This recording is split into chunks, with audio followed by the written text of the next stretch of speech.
Hi everyone, welcome back to my channel. Today I've got our monthly budget set up for our October 15th paycheck.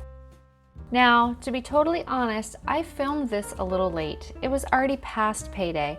I filmed this on the 20th to be precise.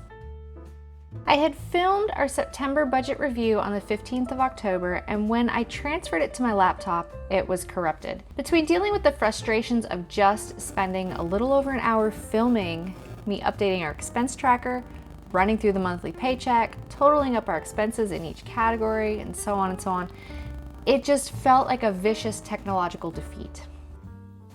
So instead of trying to fix it and refilm it, or even just film a walkthrough, I just walked away from it and drafted a budget for October 15th. So there are two reasons this may seem a little fast. And that's because one, I was working off of a draft that's on the side. You might get a sneak of it later unless I edited it out, in which case you won't. But two, my daughter has an EGD on Monday. And prior to this procedure, we were told to stop her reflux medications.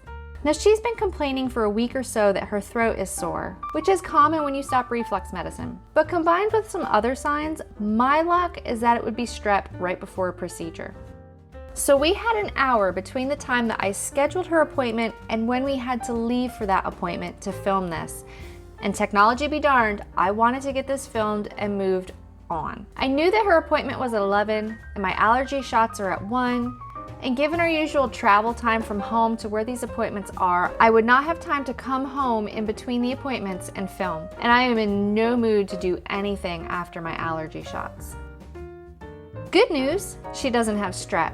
It's looking like a cold for now, but he also brought up the possibility of getting her tested for allergies, very much like me. But since she currently has a cold, I'm unsure the clinic will want to go forward with her procedure on Monday, and I'll find all that out when they call me tomorrow. So because this is filmed after payday, some of these bills have already been paid, and I'll fill those amounts in as I go along. But the biggest change this month is in terms of our sinking funds. We've only got 5 sinking funds we're saving for this month. Our non-monthly sinking fund, gifting, medical, dental, and truck. Our tire sinking fund is fully funded and just waiting for when those tires need replaced.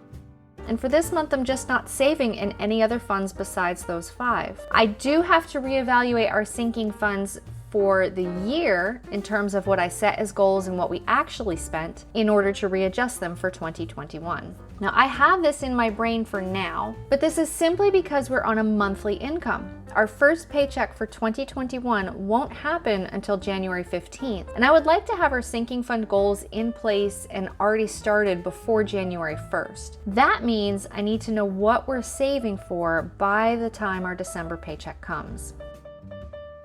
For this check, as far as income goes, I'm expecting our standard $5,800. But we've also had a return and some cash come in, and I know off the bat that there will be some money coming in from our medical, gifting, and non-monthly sinking funds to cover expenses throughout the month. When I had my daughter at the doctor's yesterday, I owed a copay since it wasn't a well exam. Anything out of pocket on our end like this, like copays, deductibles, etc., they come from this medical sinking fund.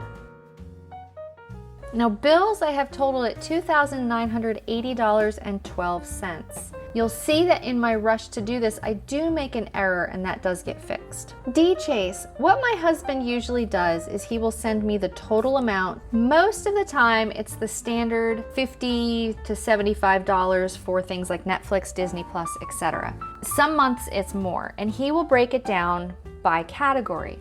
So this month it's a little bit more due to a gifting purchase and a boots purchase for work. Hubs is a senior project manager and the company requires steel toe boots for all employees. Now the company does reimburse a portion of this expense, but that can take a while to go through. So for now, they're just paid in full. I'll break this down at the bottom of the page and note that the reimbursement is still pending. Has $410 being paid on it this month. $150 of it is monthly, and this is where I make the error. I also purchased Halloween costumes for the kids off Amazon because what they wanted to be we could not find locally. There's also a Chewy auto ship that's on the cusp of my due dates and a book from Amazon that my oldest needed for AP. So while I have $150 budgeted from the month, $410 was actually paid, and some of these are being pulled from various sinking funds. Cash envelopes.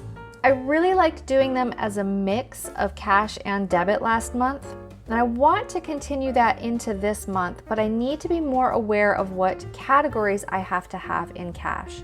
Right now, miscellaneous is the big one. This does have to be in cash. The other problem that I found, and it's not so much a problem I found, it was just a problem I was reminded of, is that when I pay in cash, people seem to think that I don't want my receipt. They just assume I paid in cash and I'm done. No, I want my receipt. I'm tracking my expenses here. But as for the categories, I increased some of them based off our spending in September's paycheck. Food was increased to $700 for the month. Household and miscellaneous both increased to $200.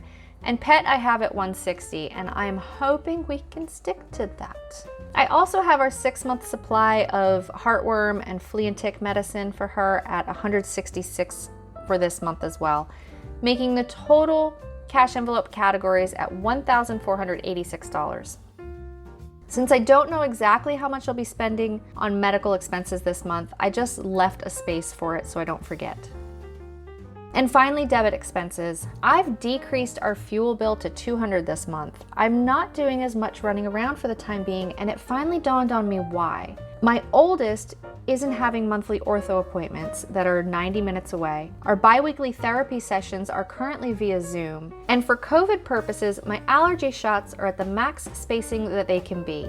It is still not close enough together for my taste, but it's better than absolutely nothing. This means I'm not spending close to $300 a month on fuel. It's actually a little over half of that. So I'm leaving fuel at $200 this month just for a buffer purpose, and I think that's going to be fine for now.